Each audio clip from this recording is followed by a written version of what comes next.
নমস্কার,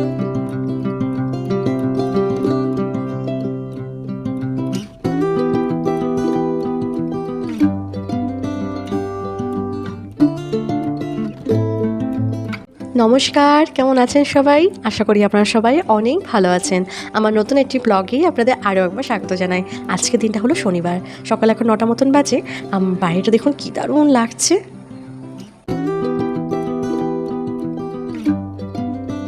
বাবু চলে গেছে স্কুলে। বাইরেটা এমন পরিমাণে বৃষ্টি হচ্ছে আজকে সকাল থেকে, আর পুরো মেঘলা ওয়েদার, কি দারুণ লাগছে জানেন না। আর আমাদের অ্যাপার্টমেন্টটা 3তলা উপরে যেহেতু, তাই জন্য পুরোপুরিভাবে কি সুন্দর লাগে চারিদিকে প্রকৃতিটা দেখতে।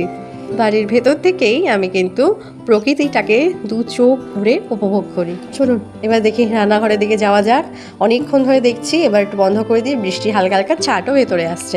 এই ছাটেই একবার আমার পুরো বিছানাটা, এই যে গদিটা দেখছেন, পুরো ভিজে চুপচুপ হয়ে গেছিলো, পুরো একদম এত বাজে অবস্থা হয়েছিল। তার মধ্যে দেখুন চারিদিকে ব্লক ছিটানো, আর এই বিছানার চাদরটা কোনো রকমভাবে এই বিছানাতে পাতা থাকে না।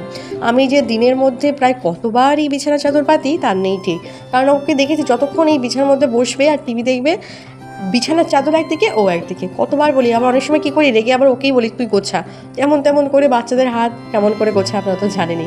তাই জন্য ও করে, অনেকটাই করে। তার মধ্যে ওরও বোর হয়ে যায়, আমি বারবার বোঝাই, আবার মনে করি ছোটোই তো থাক, একটু বড় হলে ও কিন্তু এগুলো করা বন্ধ করে দেবে। আসলে কি বলুন তো, ও ছোটো থেকে প্রচণ্ড পরিমাণে দুরন্ত এখনও আছে। কিছু জিনিস শোনে, কিছু জিনিস আবার বাদরামোটা করে, যার কিছু করার নেই। সবাই বলে যে একটু বড় হোক সব ঠিক হয়ে যাবে, বড় হোক সব ঠিক হয়ে যাবে, শুধু অপেক্ষা যে কবে ঠিক হবে একটু।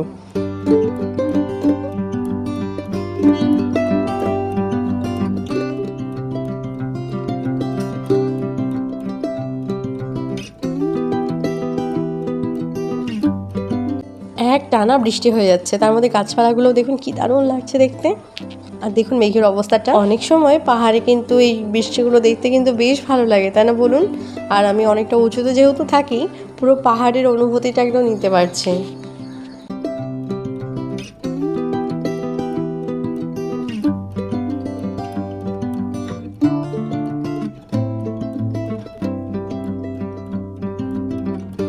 এখন বেলা 12টা মতন বাজে, আর কিছুক্ষণের মধ্যে বাবুও বাড়ি চলে আসবে।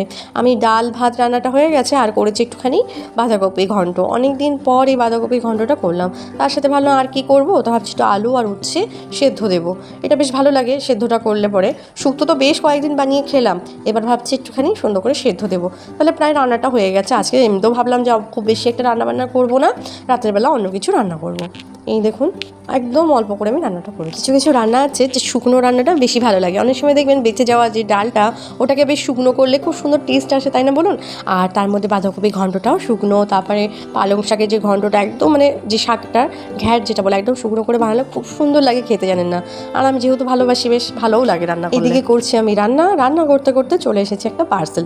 এই পার্সেলটা জানেন কি এনেছি? আসলে সামনে তো জন্মাষ্টমী, আমি সেরকম অনলাইন থেকে বলতে গেলে ঠাকুরের জন্য খুব একটা জিনিস আমি নিই না।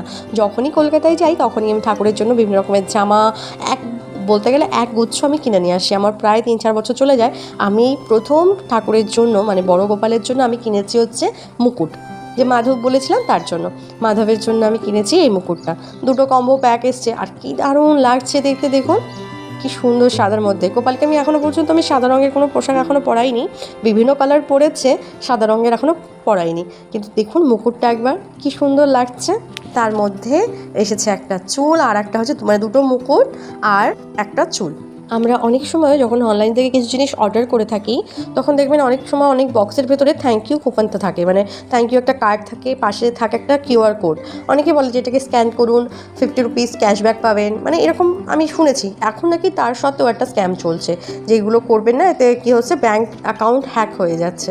এই জিনিসগুলো কিন্তু বেশিরভাগ হয়। আর আমি বরাবরই কোনো সময় আমি এই জিনিসটা করি না। আমি অনেক সময় রেখে দিই, অনেক সময় হোয়াটসঅ্যাপ নাম্বারে যদি ঠাকুরের জন্য কিছু যদি আপনার দরকার পড়ে, আপনি হোয়াটসঅ্যাপে মেসেজ করতে পারেন, আমি এগুলো রেখে দিয়েছি। কিন্তু যবে থেকে আমি জানতে পেরেছি যে এই কুপন দ্বারাও কোনো সময় স্ক্যাম চলছে, তবে থেকে আমি এইটা একেবারে টোটালি অ্যাভয়েড করছি। আপনারা যারা হয়তো জানেন বা নেন, তাই জন্য আমি আপনাদেরকেও এই ইনফরমেশনটা দিয়ে দিলাম যে কোনো সময় এই জিনিসটা আর করবেন না। মানছি কেউ হয়তো ভালো মন করেই দিচ্ছে, বাট সব ভালোই তো আর ভালো হয় না।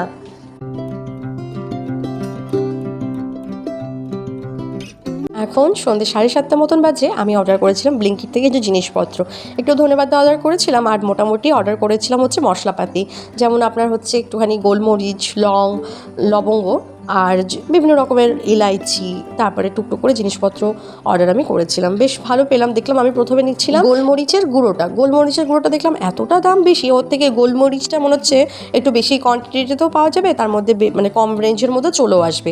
তার জন্য আমি অর্ডার করে নিলাম সঙ্গে সঙ্গে গোলমরিচ, একটু ইলাইচির একটা প্যাকেট, যে অন্তত 2-1টা তো লাগে, তার থেকে বেশি তো আর লাগে না। আর এখানে নিয়েছিলাম সে স্টার অ্যানিস বলে যেগুলো ফুল, সেগুলো নিয়েছিলাম। আর একটুখানি নিয়েছিলাম একটা আদা নিয়েছি। আদা অনেক নেই, হঠাৎ করে শেষ হয়ে গেছে, তাদের সে আদাটা নেই।